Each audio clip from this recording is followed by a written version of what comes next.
back to another episode in our podcast di Dari Mulut ke Luka. Bersama saya Risa Zafira sebagai mahasiswa penggiat kemanusiaan divisi Unila.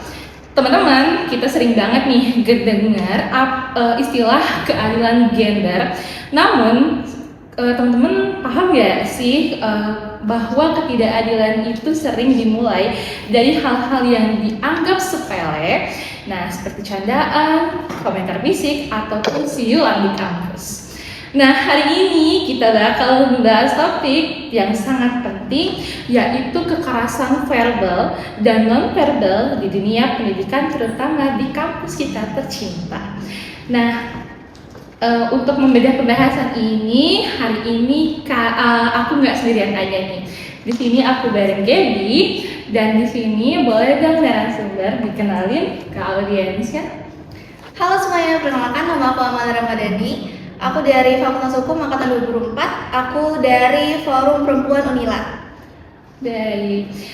Aku senang banget ada Kak Amanda di sini. Mungkin Kak Amanda bisa bantu sharing about knowledge yang tentang perempuan yang bakal kita bahas saat ini. Boleh Gaby dimulai?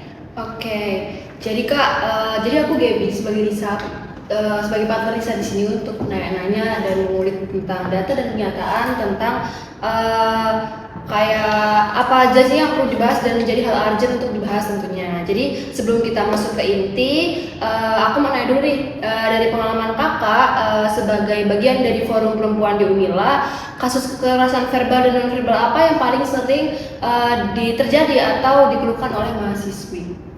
Sebenarnya kalau dari tahun ini kita belum ada penanganan kasus serius gitu. Tapi kalau misalkan dari tahun lalu yang paling banyak terjadi itu kayak candaan dari mulut, kayak bullying gitu, atau kayak omongan-omongan yang mengarah ke pelecehan seksual gitu. Itu kayak apa tuh kira-kira, kayak ngomong bullyingnya sejenis fisik kayak body, body shaming gitu. Oh, berarti kalau cuma jadi candaan itu udah termasuk ke cyberbullying ya? Udah, itu udah termasuk body shaming mengarah ke pelecehan seksual. Baik, next question.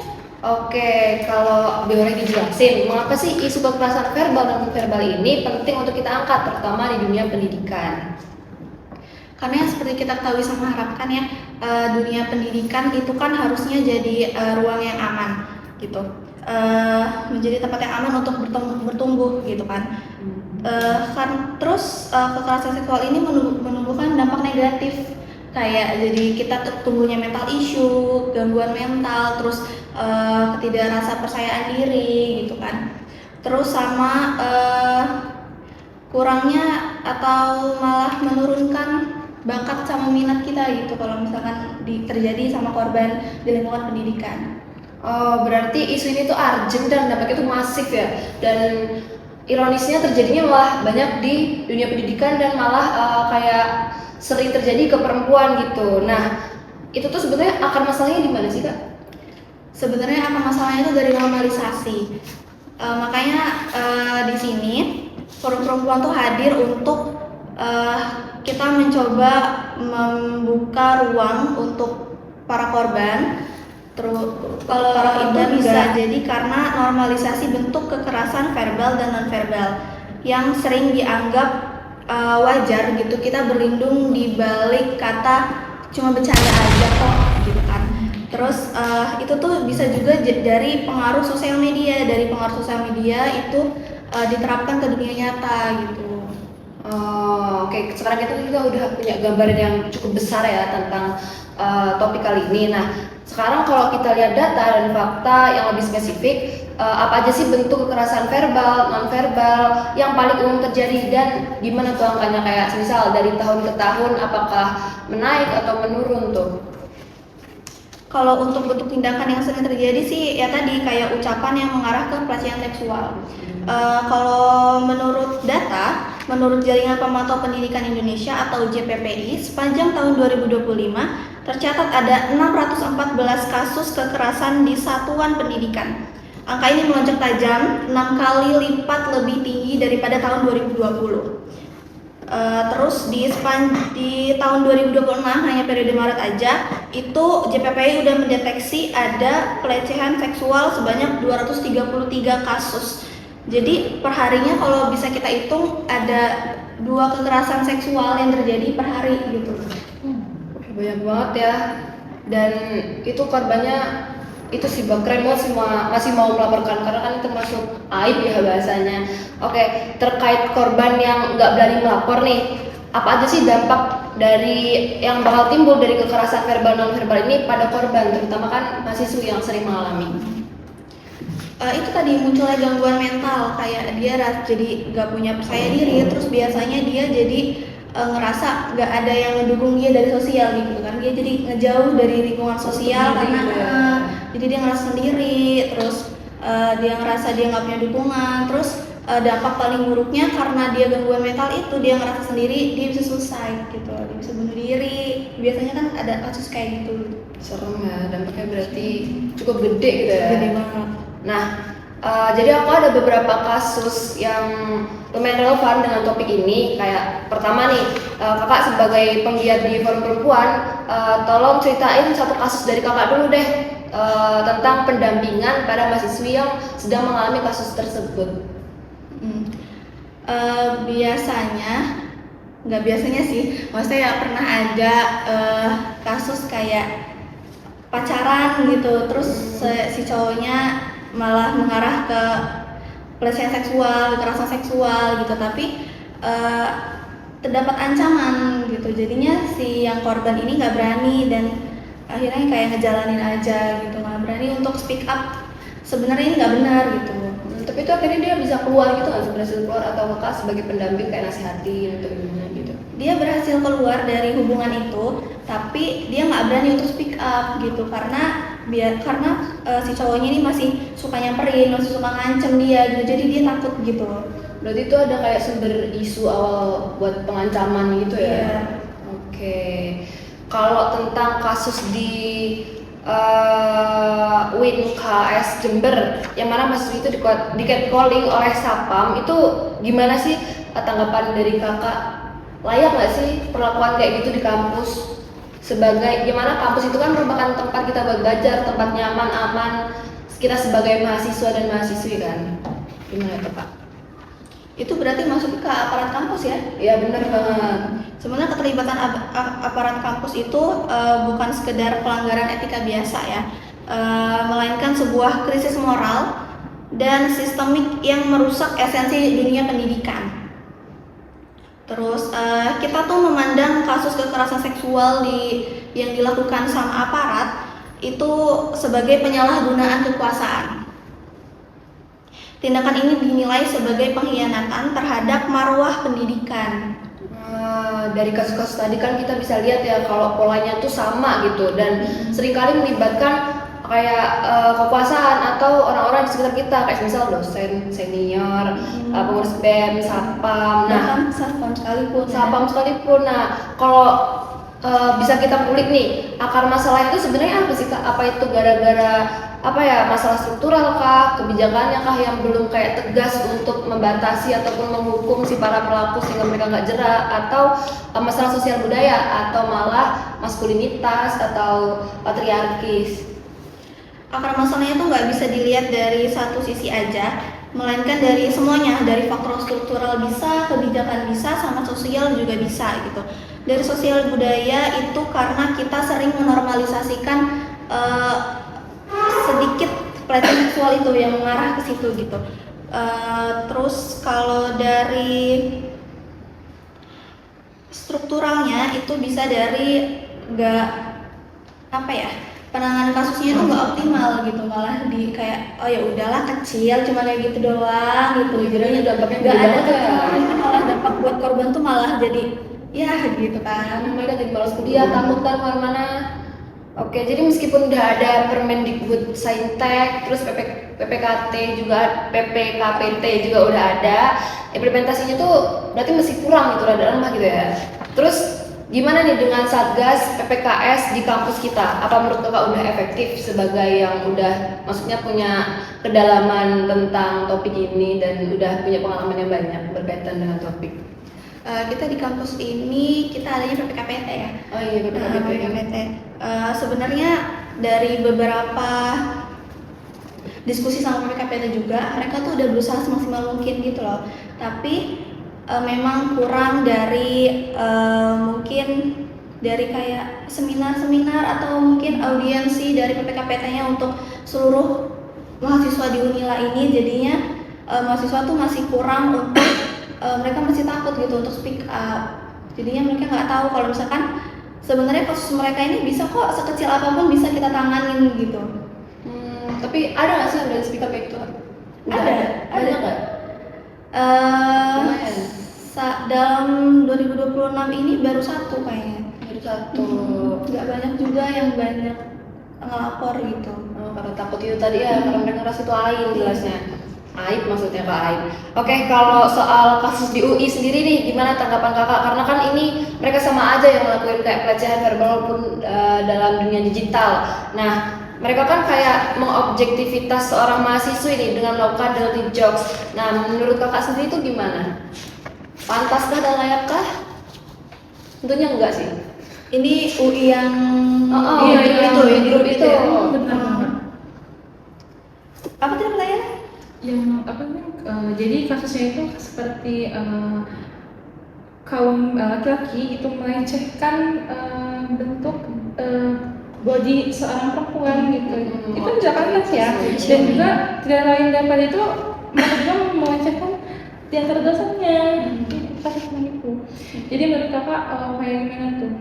Tanggapan Kakak layakkah atau Layak apa enggak sih seorang laki-laki gitu menjelekkan bentuk tubuh perempuan gitu kan, harusnya kenapa harus seperti itu gitu menurut kakak? Dari pandangan kakak deh, layak apa enggak dari seorang perempuan gitu? Baik, Ya pastinya nggak layak ya, karena itu kan Iya. dilakukan sama mahasiswa terutama di lingkungan kampus gitu. Dengar-dengar mereka juga kan anak hukum, anak FAUI Iya, kan. iya. Mereka anak hukum, mereka juga mahasiswa. Harusnya mahasiswa itu udah punya pikiran yang jernih gitu, yang mereka harusnya bisa mikir kalau ini tuh bisa menyakiti, ini tuh mengarah ke pelecehan seksual, dan ini tuh harusnya nggak dinormalisasi.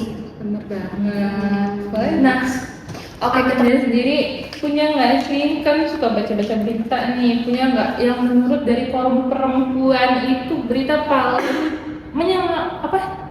kaget gitu, gong banget Iya. gitu tentang Sampai kayak perempuan, dadar ya Allah banget. gitu. Ada nggak kira-kira gitu apa nih?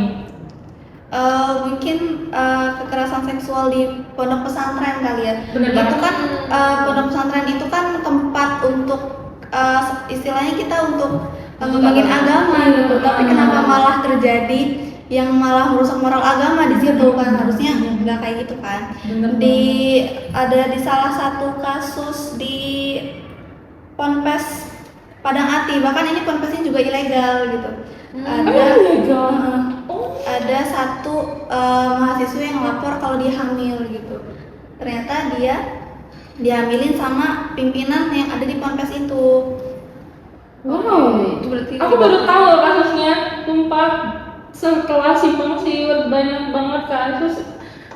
Ini bikin kaget sih, karena pimpinan ya jatuhnya itu kayak gimana perempuan bisa merasa terayomi, bisa merasa aman lagi, sedangkan pimpinannya aja kayak gitu. denger-dengar itu pelakunya dalam satu tempat yang kayak ponpes kan maksudnya kecil ya, maksudnya lingkupnya itu aja, itu terjadi 6, itu tuh udah masuk banyak banget gak sih? Dan itu kan 6 yang ngomong ya, belum tentu semua orang, maksudnya semua korbannya mau untuk speak up tentang hal itu. Bahkan itu bayinya aja diadopsi sama warga di situ. Oh, jadi nggak tanggung jawab ya? Oh, di penjara kan? Iya, ditangkap. Itu baru 6 yang kita ketahui mahasiswa melaporkan kalau dia juga mengalami hal serupa gitu. Itu baru 6 yang kita ketahui gitu. Dari 350 peserta didik di situ gitu, kita nggak tahu apakah semuanya mengalami. Oh, itu ponpesnya ponpes cewek aja gimana sih? Kayaknya sih iya ya. Ponpes cewek ya. Apa cewek nggak usah cewek ya, yang harusnya gimana itu kan Mereka mendapat perlindungan gitu, bener aman di banget. sini Iya gitu. kan, kalau perempuan itu Tempat agama. banyak ya gitu. Karena kayak gitu ya ampun, dan Indonesia ini bagaimana mengesahkan.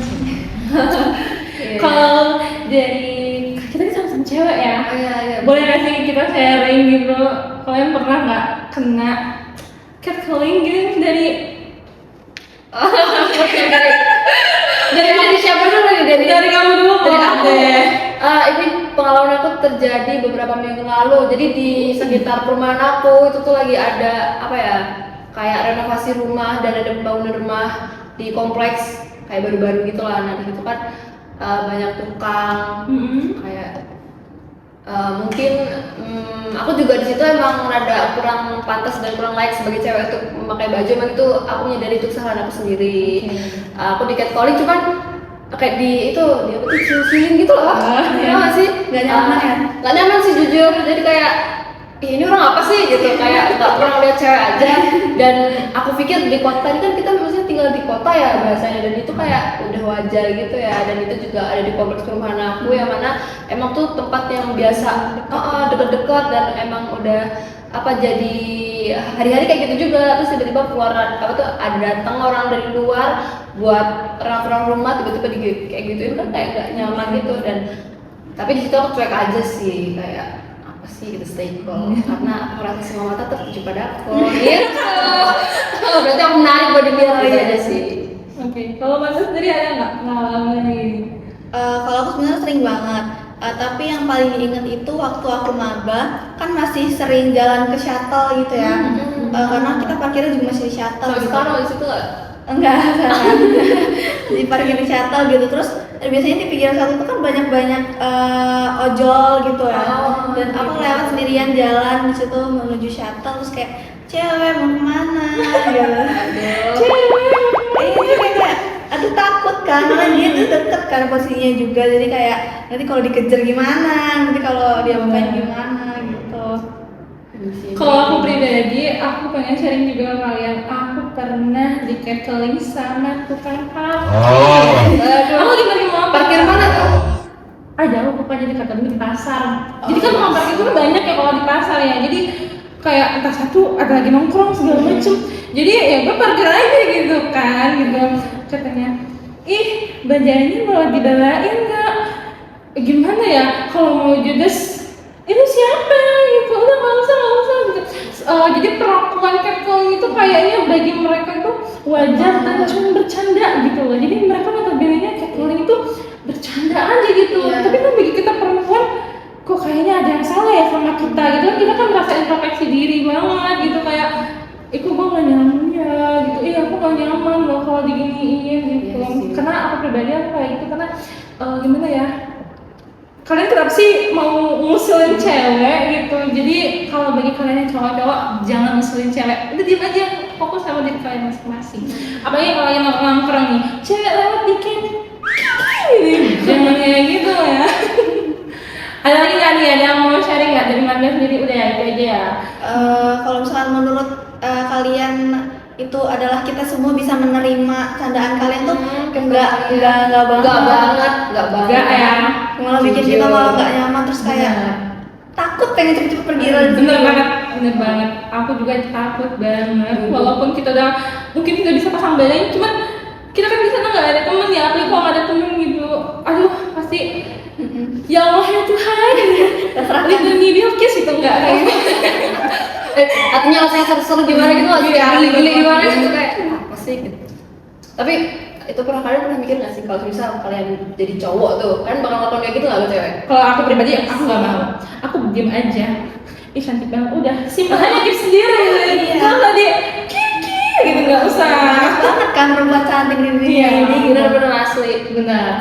Jadi kalau misalnya kita sebagai, kalau perumpamaan kita dibalikin sebagai laki-laki gitu kan, mungkin kita nggak mungkin bakal itu cewek gitu. Jadi mungkin banyak juga laki-laki gitu yang saat ini pikirannya mulai terbuka nih. Kalau memang catcalling itu nggak boleh loh. Untuk kecil dari Apalagi kalian yang punya pacar, kalau di tongkrongan masih catcalling cewek, hati-hati diputus. Jangan ya guys, sumpah. Pokoknya apapun bentuknya itu kalian sebagai laki-laki nggak boleh. Terutama kaum laki-laki, kaum Adam nggak boleh catcalling sama cewek. Maupun itu nanti ada Amanda Zahra gitu lewat, udah pokoknya diam aja ya, gitu ya, pokoknya diam aja, jangan keluarin siul-siulan kalian itu. Artinya jangan bocor. Aduh ya benar banget. Tapi ya Kak, kalau aku melihat nih secara umum, kayaknya nggak semua, nggak masif ya, nggak keseluruhan laki-laki kayak gitu, tapi sebagian besar laki-laki tuh kayak gitu nggak sih? Dan kayaknya yang sebenarnya ngalamin juga nggak cuma cewek, cowok juga kayaknya ngalamin. Kayaknya emang iya sih, ada beberapa orang yang ngalamin juga laki-laki. Miris sih jujur. Iya kan, nggak semua korban pelecehan seksual itu perempuan kan, ada juga yang laki-laki gitu. Contoh kecilnya itu kayak misalkan posting video gitu laki-laki terus kayak, Kak aduh rahimku anget, itu udah termasuk mengarah ke pelecehan seksual gitu. Maksudnya kayak nggak semua laki-laki juga nyaman kan, kalau misalkan itu dia punya kalau misalkan dia open minded gitu dia nggak nyaman. Iya sih. Bener banget, banyak banget tuh postingan cowok keren. Iya tapi aku aneh sih kalau misalnya cewek yang post di kayak gitu itu dia merasa kayak dilecehkan. Cuman kalau dia ngelakuin kayak gitu ke laki-laki normal gitu. Itu kenapa ya? Ya itu Aneh menurut aku. Kalau cowok ke cewek itu ngecehin, jadi nggak sadar gitu loh. Jadi Kayak double standar bener gitu. ya, double standar, iya bener banget.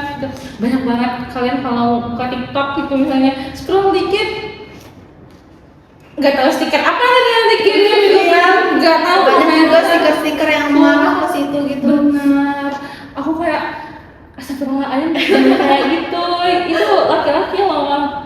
Taruhnya itu pas komentar ada ceweknya, itu bikin cewek. bener banget, itu bikin apa?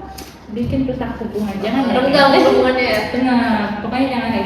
Pokoknya kalian berbijaklah menggunakan sosial media, maupun itu perempuan maupun itu laki-laki gitu. Jadi harus aware juga. Jadi pelecehan seksual itu ternyata bukan antar laki-laki ke perempuan aja, tapi perempuan ke laki-laki juga bisa ya. Tapi fun fact laki-laki juga ada loh. Iya. Tapi udahlah gitu. Iya ya. Itu next topik aja. Berat itu bahasanya soalnya. Jadi sekarang menurut pandangan nih kakak sebagai bagian dari forum perempuan, apa aja sih harus diubah? Apa yang harus kita dorong melalui advokasi? Yang perlu diubah pertama kali itu adalah cara pandang kita terhadap kekerasan seksual sendiri. Masih banyak bentuk kekerasan baik verbal maupun non-verbal, sehingga tidak mendapat perhatian semestinya gitu. Padahal setiap bentuk kekerasan memiliki dampak nyata terhadap korban. Melalui advokasi, yang dapat didorong bukan hanya penguatan kebijakan, tetapi juga perubahan budaya di lingkungan kampus. Advokasi perlu diarahkan pada peningkatan kesadaran Civita Academy mengenai isu kekerasan, pentingnya keberpihakan pada korban, serta menciptakan ruang aman bagi korban gitu. Jadi kita sebagai Civita Academy juga nggak boleh mengecilkan korban gitu. Kita harus mendukung mental korban, Merangkul gitu ya, biar mereka keluar dari situasi tersebut. Oke, untuk level kampus dan institusi sendiri, ada nggak sih rekomendasi dari kakak?